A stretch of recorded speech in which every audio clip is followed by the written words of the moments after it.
So topical back with another video. I'm Strange Wayne. Today I have a ranking video for every Martin Scorsese Leonardo DiCaprio movie, and it's because Killers of the Flower Moon is out. It's in theaters. I've seen it.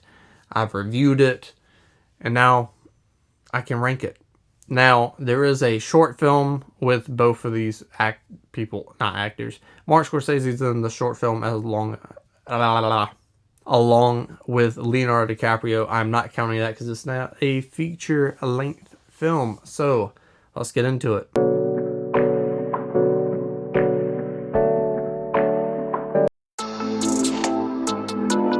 I absolutely fucking hate this movie. I watched it once, and I was really hyped to watch it. It was in my younger film watching days. Maybe I need to rewatch it.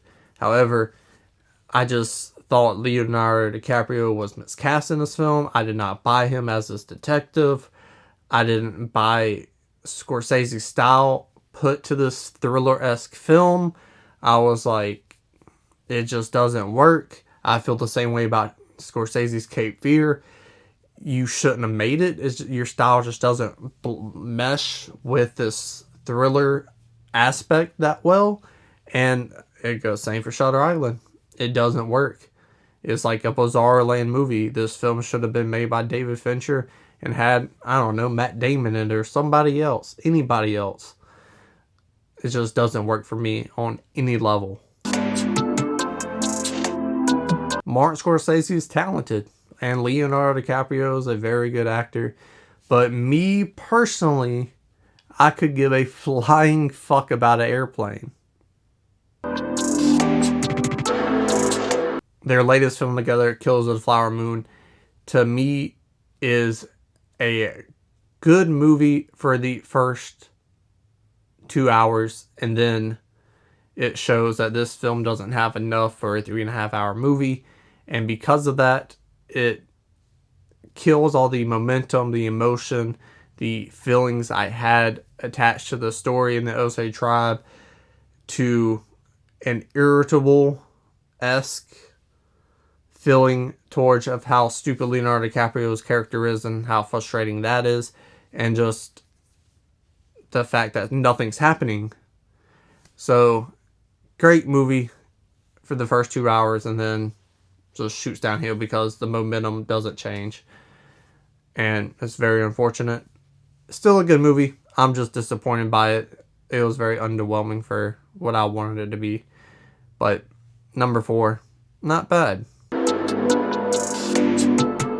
Revenge stories are always easy to invest in. This one is no different. However, same problem I have with the last entry, Killers of the Flower Moon. This film is a little too long. And it just builds and builds and builds. Where this one, it does build. It keeps building. It's easier to sit through than Killers of the Flower Moon. Just, I hated the ending. I didn't feel like Bill the Butcher and Leonardo DiCaprio, they got to have that epic fight scene they should have. I felt like the side plot just took away from it. And I was very disappointed by the ending. And it kind of put a bad taste in my mouth from everything I thought about the rest of the film. But great performances. Obviously, Bill the Butcher is the iconic thing out of this that people take from Gangs of New York. Well deserved. It's a good movie. Masterclass of filmmaking. Nobody makes movies about terrible people better than Martin Scorsese, and that's what he does here. It's not the Italian mob, it's the Irish mob, and it is entertaining, top to bottom. You working with Jack Nicholson, Matt Damon, Leonardo DiCaprio, Mark Wahlberg, a ton of good Alec Baldwin, a ton of good talented actors are in this film, and mixed with Scorsese's directing, all their performances, all the story, everything pays off at the end. It's a great ride sit through, and a film I don't mind sitting down and watching every couple years. What else could it have been? You have one of the greatest performances from Leonardo DiCaprio. He brings every aspect of acting to this performance, from the body language to the character arc, and with Scorsese stepping out of his lane. First time we've really seen this since the 80s King Comedy After Hours.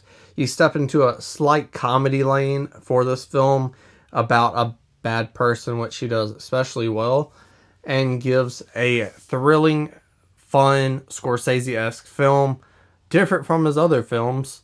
And I think because of that, he made a great film. That when you look at his filmography, you're like, all right, he's made this movie, this movie, this movie. He made Goodfellas. And then the next great movie he's made, you jump all the way up to 2013, and it's The Wolf of Wall Street. I love this movie. It's iconic. It's popular for a reason. It gets on my nerves how much toxic masculinity and frat boys has just took this movie and was like, oh, bros. Because that's not the fucking point of the movie. However, it's fun. I enjoy watching it for that reason. I also, when he gets what he deserves, I understand. And I don't have investment in this character like that. I'm invested in this crazy, wacky story I'm watching on the screen, and no one could have done it better than Martin Scorsese, and no one could have been Jordan Belfort but Leonardo DiCaprio, and that is why, out of all 6 of their films, that's my numero uno. That's number 1. That's the best Leonardo DiCaprio Martin Scorsese collaboration. Let me know your ranking in the comment section below. Scroll back up, hit the like button, share the video, and subscribe. It's not a game, it's a rich thing.